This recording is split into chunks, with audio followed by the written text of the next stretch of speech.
شارە ئێجگار گەورەی کە لەم هەڵبژاردنا هەبوو لە پێشتراوێنەی نەبوو پشتیوانیەکی زۆر بەهێزی ئێمەیان کرد.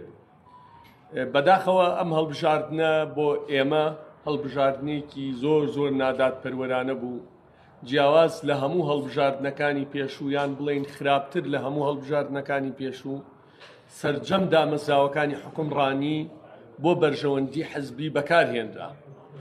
هێزی ئەمنی و سەربازی دەوائیرەکان تەنانەت ئەو پرۆژانەشی بە پارە و باج و زەریبەی گشتی دروستەکراکران بە بانگەشە لەلایەن سەرۆکی حکوومەت بە دەرەجەی 1 و جێگرەکەی بە دەرەجەی 2 کەمە هەموو یاساشکێنیەکی ڕوون بوو. فشارەکان ێجگار گەورە بوون.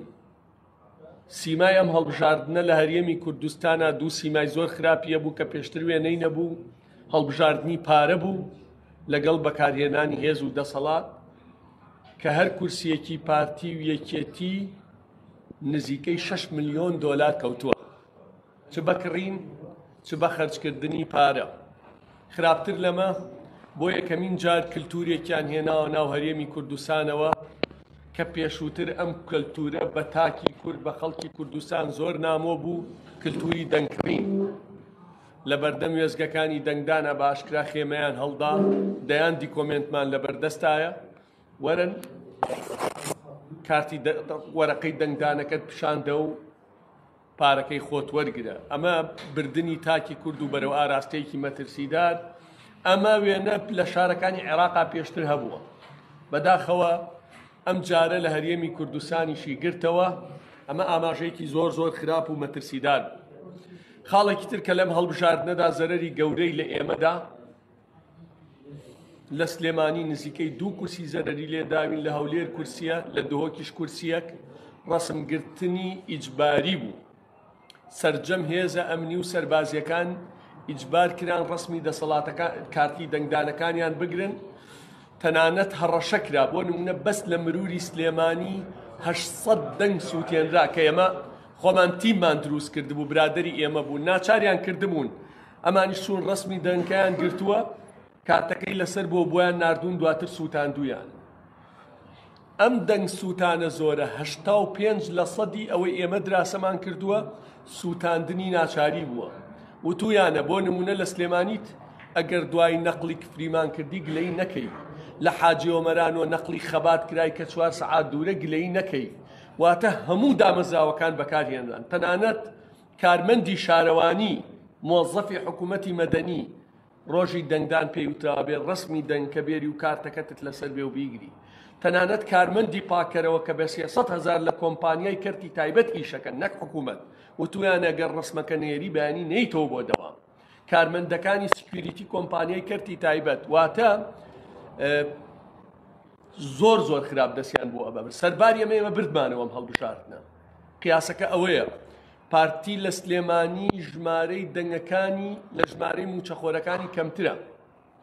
واتە لە دوای ئێمەوەیە کە هیچ موچەخۆرێکمان نییە، بۆ تەنیا لەبەرەوەی ئەو هێزەی نەبوو بەکاری بێنێ لێرە. تەنیا لەبەر ئەوەی ئەو هێزەی نەبوو بەکاری بێنێ، وای بەسەر هات. یەکێتی سەر و 100,000 موچەخۆری هەیە لە سنووری هەولێر و دۆکا، لە سنووری پارتیا. سەرروج بەو هەموو لیوا بە خەرجکردنی دەیان ملیۆن دۆلار بە کەناڵی ئاسمانی بەوە ئێمە لە منافسا بووین لەگەڵ یەکێتیە بەبێ هیچ شتێک، بەبێ میدیا. بۆیە ئەم هەڵبژاردنە بەداخەوە ئێمە سەرباریەوەی خۆمان بە براوەیە زانی، بەبێ دەستگای میدیا، بەبێ هیچ بڕەپارێکی ئەوتۆمان لە بەردەسا بوو بێ، بە بانگەشەیەکی کەم لە سلێمانی لە حزبێکمان بردەوە کە 75 ساڵ خەباتی هەیە و یعنی ڕابردووی هەیە و زیاتر لە 60,000 موچەخۆری هەیە. لە هەولێریش منافسی حزبێک بووین کە زیاتر لە 100,000 موچەخۆری هەیە و هێزی هەیە و لیوای هەبوو، کەناڵی ئاسمانی هەبوو، کاندیدیان هەبووە 3 ملیۆن دۆلاری سەرف کردووە جگە لە حزبەکە. دەنگکڕین خراپترین سیما بوو. ماڵ بە ماڵ ئەگەڕان 5 کارتی دەنگدانت هەیە بمان دەرێ ئەوە ملیۆنی دینار، بەیانەکەی تەلەفۆنیان بۆ کرد عەقدێکمان هەیە ئەگەر 5 سەسمەکە نێریتووە بێ ملیۆنە دینارەکەمان بۆ بێنیتەوە. بەداخەوە لەم هەڵبژاردنا بابەت بردنەوە و دۆڕان نییە. بردنەوەی 2 کورسی لە سلێمانی لە عەلی و هەڵوێست، لە هەولێر کورسیەک و لە دۆک، ئەمە بردنەوە نییە. بەداخەوە دۆڕانی گەورەوە بوو لە کەرکووک 2 کورسی بدۆڕێن، کورسیەکی عەلی بێیان نەبێ، ئەمە بابەتێکی ئەوتۆ نییە.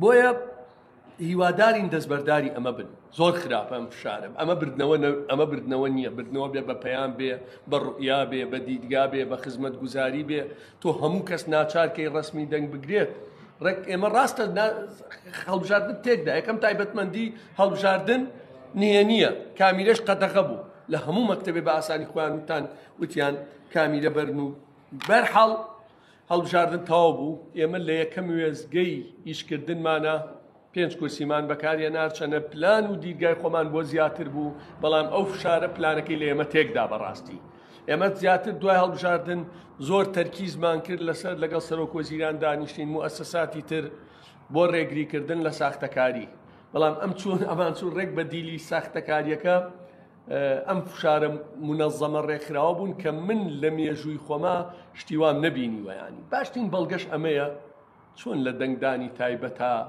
3 کاندیدی مەسیحی ئەو هەموو دەنگێنن 4 کاندید 6,000 دەنگێنن ئەمە دەنگی فشارە ئەینا کەس بەویستی خۆی و دەنگەی نەداوە و هەرکێش بڵێ وانە چاواشکاریەکی گەورەکە ئێمە ئێستا وەکو هەڵوێست ئەچینە قۆناغی دووەمەوە بەشێ لە کارەکانمان لە بەغا بێ بۆ ئەو بەرنامانەی کە دامان ناوە بۆ ئەو بەڵێنانەی لە ئینتیخاباتە داومانە چ لەسەر ئاستی پرسە ژیاریەکە کە پەیوەندی بە موچە و سوتەمەنی و بە دوواداچوون و ژیانی خەڵک چ لەسەر ئاستی پرسە نیشتیمانیەکان و دەست پێشخەری منەر نەبێت بۆ کاری پێکەوەیی و لێرەشەوە دیسانەوە داواکەین و بە عەمەلیش هەمومان پێکەوە لەگەڵ هێزەکانی دەرەوەی پارتی و یەکێتیە هەوڵی کارێکی جددیترە دەین و لەسەر ئاستی ڕێکخراوەیشتر ئێمە هەنگاو بەرەو ئەوەیە نین هەڵوێست ببێ بە هێزێکی سیاسی دامەزراوی قیادەی جەماعی لە سەرجەم شار و شارۆچکەکانی کوردستانە بە دیدگایەکی ڕوون و بە بەدیلێکی عەقڵانی پش و درێژانەوە